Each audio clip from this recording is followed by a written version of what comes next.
and welcome to my channel. And this is the first year that I'm not streaming Call of Duty. And I quit Call of Duty mid-cycle.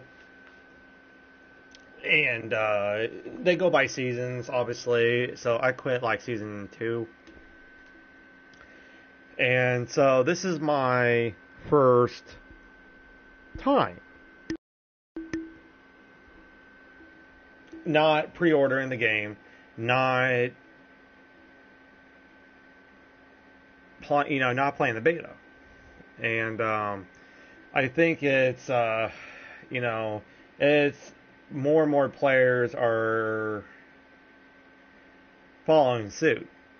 And I've been keeping up with, Call of Duty still, I'm just not playing it. And it's the same bullshit stuff, it's the same stuff.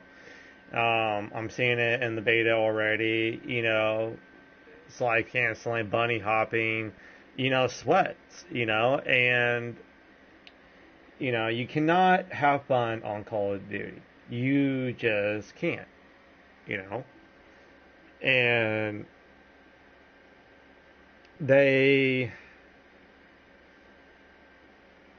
I think more and more players are going to see my side of it and, and see that it's not good, it's not worth it, and, hopefully everyone else can see that. I think more and more players are going to do it. So many bad calls in the game, and I have had the most fun by switching over to racing. And I've always been into racing, but I never made it like a primary thing. You know what I mean? And I'm so glad I did. It is so stressful on Call of Duty. So stressful. And I finally woke my eyes up and was like, this is what the devs and Activision are doing to you. They're fucking you. Just straight up, they're fucking you. And if you're one of these players that says, oh, you have it wrong, Brandon, you haven't come to terms with yourself that I am right. And you too will get sick and tired of it. And, Call of Duty has put so much emphasis on this younger generation that you have to have the right gaming chair. You have to have the right, mic. You have to have the right headset. You have to have the right controller. You have to have a certain internet speed. And you have to have a certain monitor. And I feel bad for the parents, because the parents is the ones that has to either say, son, I'm broke, sorry. Then the parent automatically becomes the bad parent. And don't get me wrong, racing is an expensive, sim racing I should say, is an expensive hobby to get into, but it's not game breaking to where it's going to make you like dog shit. Not like Call of Duty. Racing, you don't need high speed internet. You don't need to be hardwired. That it's the small stuff. It's not like that. But anyways, I want to point my. It's like I still don't have internet because Xfinity screwed me and my wife. I do have hotspot, but here's the thing: if I try to play Call of Duty on hotspot connection,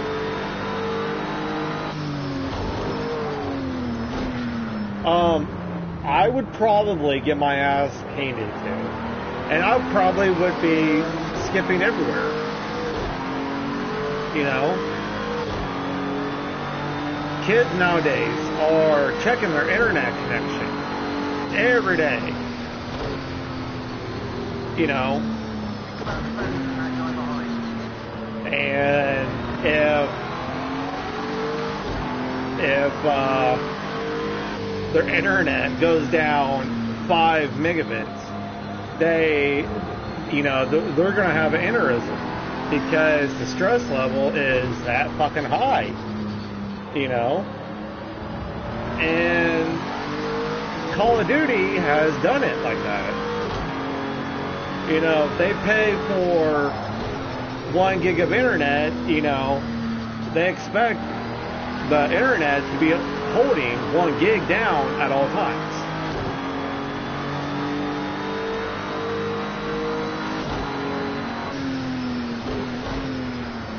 And, you know, I'm one to be guilty of this. You know, I used to be like that. When me and the wife was at Xfinity store checking up on our Wi-Fi issue, Xfinity said that they had a deal going that for 2 years you can get 1,200 megabits down and with a personal SIM card for your phone. And you know, I was like, oh, let's do it. But it made me realize that I'm not playing Call of Duty no more. And then it made me realize that, you know, I don't need it. Oh well, let's downgrade to at least 200, 300 megabits. And, you know, for the first time, I thought like that. And it's, you know, and it's not Call of Duty's fault personally. It's, you know, it's an FPS game.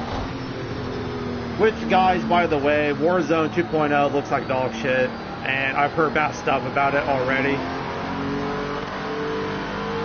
So, you know, be prepared for your precious Battle Royale game to be dog shit as well. So good luck. You don't have another game mode to go to. So just prepare yourself for that. And I'm not going to sit here and,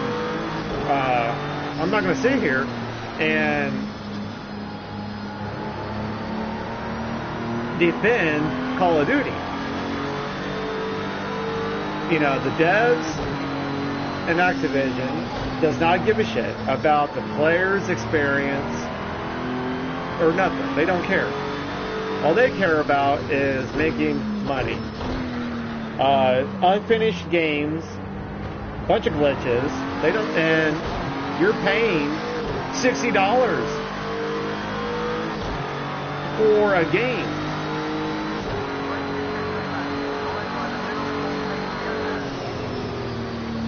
This game right here hasn't had an update in years, and this game is so fun. And Assault of Corsa, you know, it gets game updates, but my point is, you know, if a game that doesn't receive game updates can still be fun and work right, then, you know, that says something. You know, it does. Besides, you know, it'd be nice to have the newer Evo cars, but you know, it makes you feel like you're giving up Smokey, you know, and that's how it was with me with Call of Duty. It was like giving up Smokey. You know, and you know, it's like an addiction. You know it's bad for you, but are you gonna make the move and quit?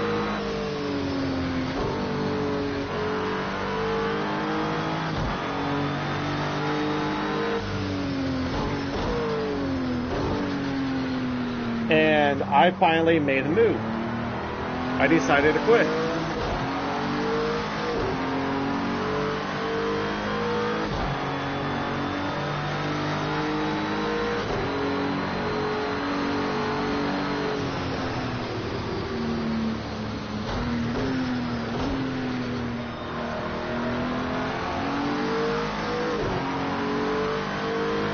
Now, back to racing. We're at Sonoma, and we are driving in the Acura NSX car. It's GT3, and this is the third night, or second night, I forget. Me trying to finish this race. Like I said, you know, I'm on hotspot, and sometimes it works right, sometimes it don't. I took last night off because I want to spend time with the wife.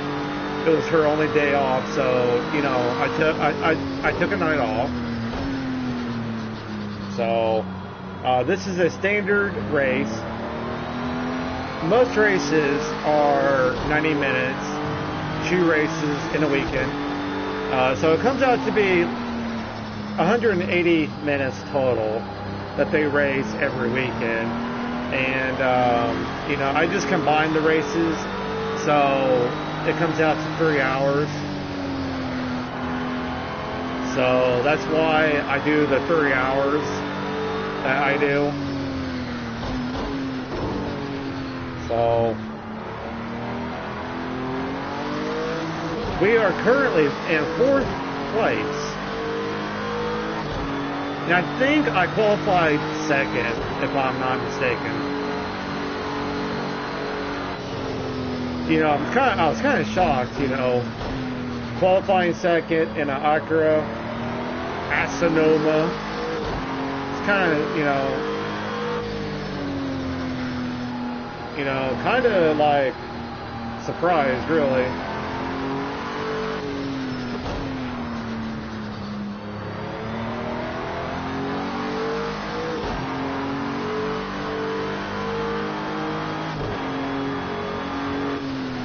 I think the GT World Challenge Series is at Lilanzo. I forget. I don't know if I pronounced it right. Lilanzo or something like that. But it's looked like to be a good race.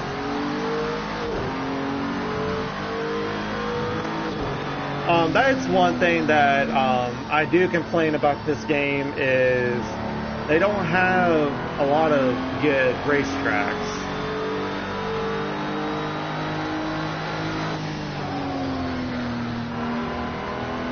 Sebring is coming up, and I wish that, you know, they would have added Sebring in the game. I wish they would have done that.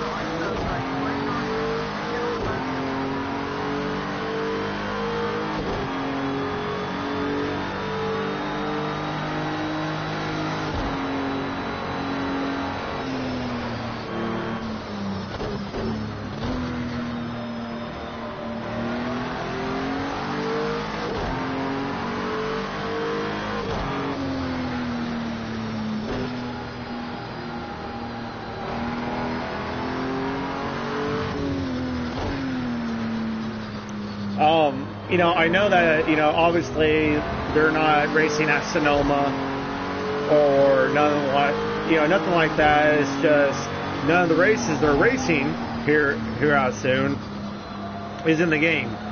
I understand Indianapolis is. Shit. I just don't like Indianapolis. I don't, and that's my home track too. I just don't like it. You know what I mean? I don't like it.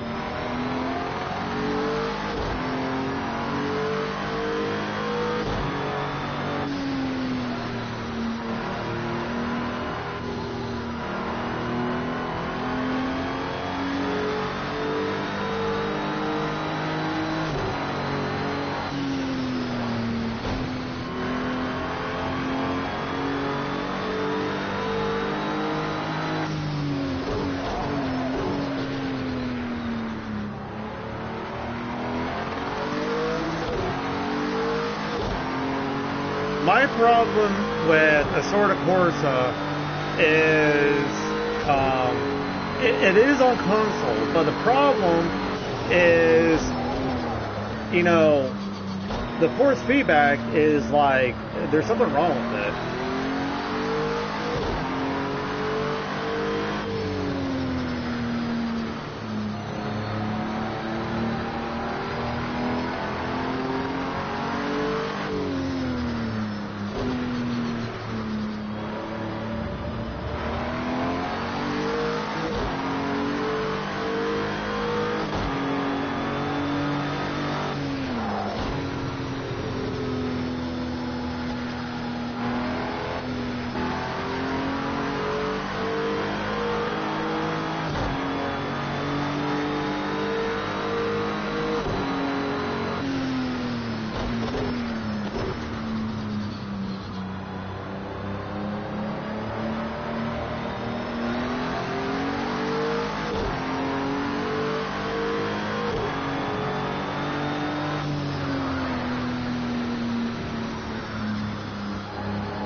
Let this guy go here.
The only thing about Assorted Corsa is, you know, it's a heavily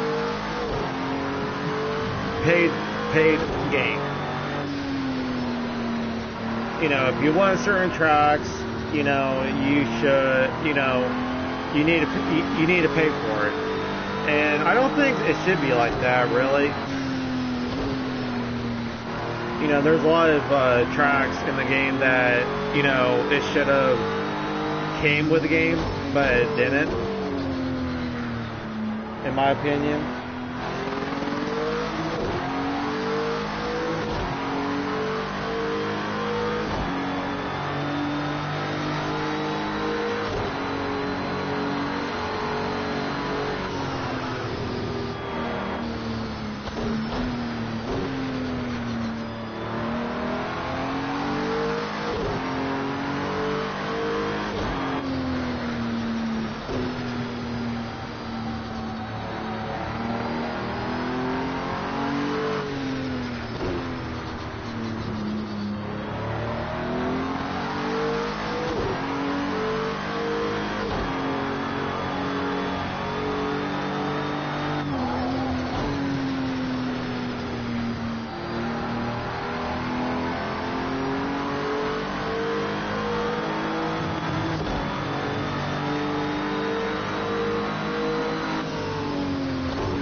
hold on, guys.